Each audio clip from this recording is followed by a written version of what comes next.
आज से पहले आपने कई बार सरकारें बनते देखी होंगी, कैबिनेट मंत्रियों की लिस्ट जारी होते हुए भी देखी होगी, लेकिन ये पहली बार है जब कुछ महीने पहले तक आतंकी संगठन रहने वाला तालिबान अब अफगानिस्तान की सत्ता में आ गया है और बाकायदा सरकार बनाने के लिए उसने अपने नेताओं का ऐलान भी किया है।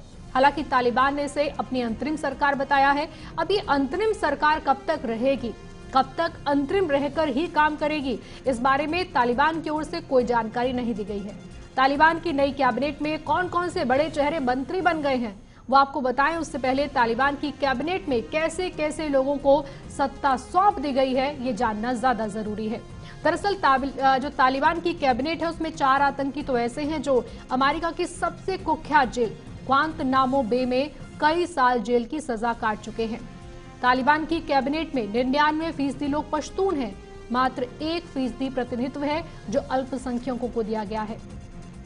तालिबान की इस कैबिनेट में शामिल आधे से ज्यादा प्रतिनिधि संयुक्त राष्ट्र की ग्लोबल आतंकी लिस्ट में हैं, बल्कि तालिबान द्वारा बनाए गए गृह मंत्री के ऊपर 73 करोड़ का इनाम भी है।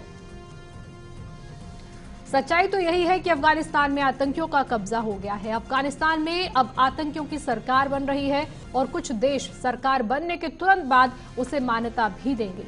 तालिबान की नई कैबिनेट में बड़े बड़े आतंकी कमांडरों के क्या क्या कारनामे हैं और उनके ऊपर दुनिया सवाल क्यों खड़े कर रही है वो भी विस्तार से आपको बताएंगे। नई कैबिनेट पर विस्तार से समझाएंगे कि किसे क्या जिम्मेदारी दी गई है।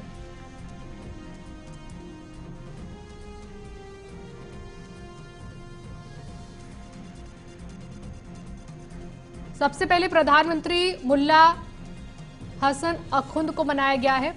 मुल्ला बरादर को डिप्टी पीएम बनाया गया है। मुल्ला हनाफी को डिप्टी पीएम बनाया गया है। इसके साथ ही मुल्ला याकूब को रक्षा मंत्री बनाया गया है। इस नई बनी सरकार में सिराजुद्दीन हक्कानी गृह मंत्री बनाए गए हैं। शेर अब्बास को उप विदेश मंत्री बनाया गया है। खैर खां को सूचना मंत्री बनाया गया है। उप सूचना मंत्री इस बार जेबुल्ला मुजाहिद को बनाया गया है। अब्दुल हकीम इस बार न्याय मंत्री बनाए गए हैं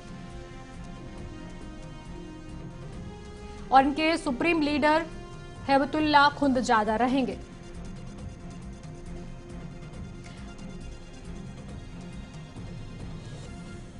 द्वारा 33 मेंबर्स की जो कैबिनेट अनाउंस की गई है उसमें कम से कम 5 ऐसे सदस्य हैं जिन्हें कि यूनाइटेड नेशंस ने ग्लोबल टेररिस्ट डेजिग्नेट कर रखा है। जाहिर है कि ये जो तालिबान की सरकार बनी है इसके ऊपर सवालिया निशान हैं। तालिबान सॉफ्ट स्टेटमेंट जरूर दे रहा है, अंतर्राष्ट्रीय समुदाय के साथ सहयोग की बातें जरूर कर रहा है, महिलाओं और अल्पसंख्यकों के प्रति जो सम्मान की बात को भी वो कह रहा है, लेकिन तालिबान के द्वारा जब तक अपनी कही गई बातों पर अमल करके नहीं दिखाया जाता तब तक विश्व का जिम्मेदार लोकतांत्रिक समाज उसे मान्यता नहीं देने जा रहा है।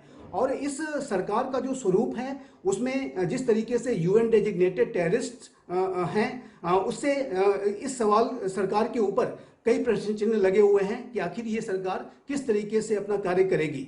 सिराजुद्दीन हक्कानी जिसके ऊपर अमेरिका ने $10 मिलियन की बाउंटी घोषित कर रखी थी और उसे स्पेशली डेजिग्नेटेड टेररिस्ट घोषित किया था और वो अमेरिका की हिट लिस्ट में रहा है, उसे अब अफगानिस्तान का गृह मंत्री बनाया गया है।